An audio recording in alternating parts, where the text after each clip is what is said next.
అది మహాగాధము.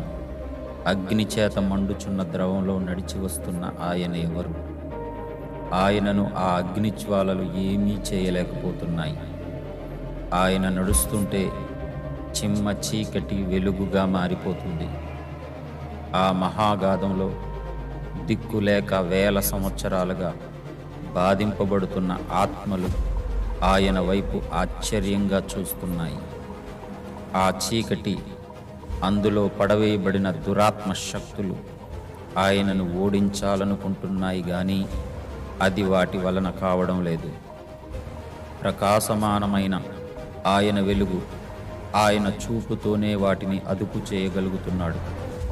భూమి పుట్టింది మొదలుకొని పాతాళము అపరిమితముగా మింగివేసిన ఆత్మలకు చావు లేక దుఃఖములో, ఆ అగ్నిగుండములో, చిక్కని చీకటిలో, దురాత్మ సమూహముల మధ్యలో మహాయాతన పడుతున్న వారి చూపు ఆయనపై పడింది.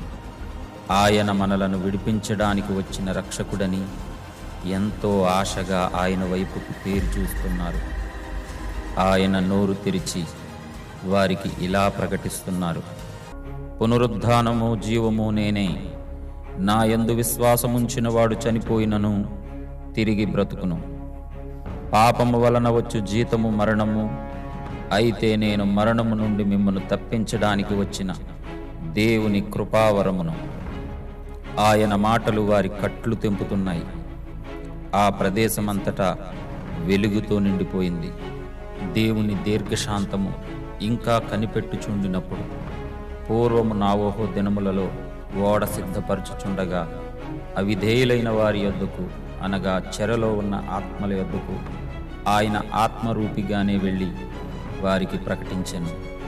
దేవుని వాగ్దానం ప్రకారం దేవుడు మానవ స్వరూపిగా యేసుక్రీస్తుగా ఈ లోకానికి దిగివచ్చి మానవజాతి పాప పరిహారార్థం, పాప క్షమాపణ కొరకు తానే బలిగా మారి సిలువలో మరణించి మృతుల లోకమునకు, అక్కడ క్రీస్తు కంటే ముందుగా చనిపోయి చెరలో ఉన్న ఆత్మల యొద్దకు తానే వెళ్ళి సువార్త ప్రకటించి చెరను చెరగా కొనిపోయెను. ఆయన రాక వలన చీకటి వెలుగుగా మారిపోయింది. అపవాది బలం కొట్టివేయబడింది. పాతాళం యొక్క తాళపు చెవులు కలిగిన ఆయన మరణమును, మృతుల లోకమును జయించి క్రీస్తుకు ముందున్న తరాల వారిని చెర నుండి విడిపించి, మరణమును జయించి మృత్యుంజయుడై సమాధి నుండి లేచెను. నేను మొదటివాడను, కడపటివాడను,